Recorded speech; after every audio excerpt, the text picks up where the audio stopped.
Hello friends, this is Raman Gill from tradingwithvenus.com.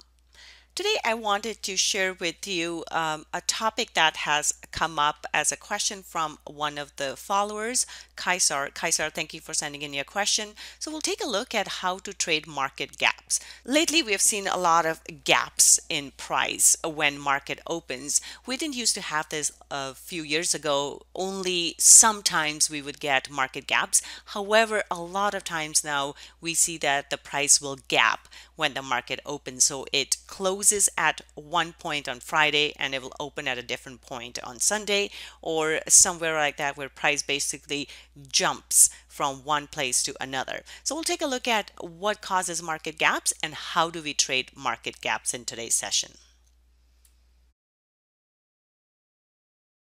Here we're looking at one example here. This is Euro US dollar 15-minute chart.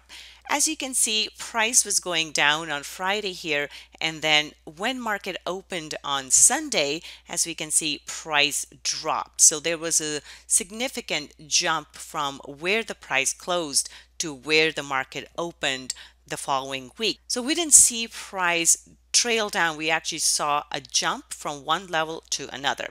So when that happens in the market, how do we trade this? First of all, there are several reasons as to why gaps happen in Forex. One is that there are more people or more brokers open on the weekend that will allow people to trade on the weekend, so they have a cumulative set of orders that get executed when the market opens on Sunday. And another reason is something could have happened over the weekend. So let's say somebody made some comments, or there's a geopolitical situation that happened, or there is a hurricane somewhere, or tsunami somewhere, something like that, something big that can happen in the market that can cause price to just jump. Those are some of the reasons why this can happen. So what do we do? How do we trade gaps in Forex? So first thing we want to look at is how the price opened. So if price gapped to the downside, that means there's downside momentum in the price. We want to trade in that direction. So usually we see most of the time gaps will get filled over time. The small gaps like this will usually get filled right in that session. Larger gaps, if something significant has happened, it could take a few days or even sometimes few months for those gaps to get filled. But over time, we see that the gaps get filled. So generally what happens, we have a support and resistance level here where the price dropped from. So I like to draw my support and resistance levels here where price dropped from to where price went to. So after we have drawn our support and resistance line, first thing I'm looking for is gap to fill. So usually gap will get filled. I usually don't trade the gap fill. I trade the continuation move. So in this case, we see price went up, it will fill the gap, and then it stayed behind this support and resistance level. So it didn't even actually get to test this level. It just stayed below this, and we just saw that the price came to this little pin here and it stayed below that. So this is a good sign that price is likely to continue lower. So once we see price holding below the previous support and resistance level where the price dropped from, we want to take a trade in that direction. So I would wait for the price to hold here.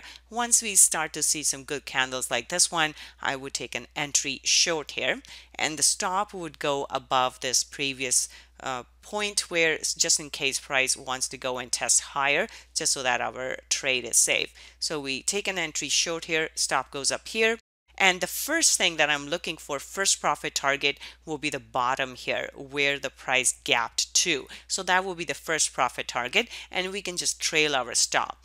And then once price breaks through the level, I'm looking for a continuation move to the downside. So you can either trade this price where the price gapped from, or you can take the continuation move down. So we're looking for price to hold on the other side of this support resistance level, and then you can take a second entry, or you can just continue on with the trade.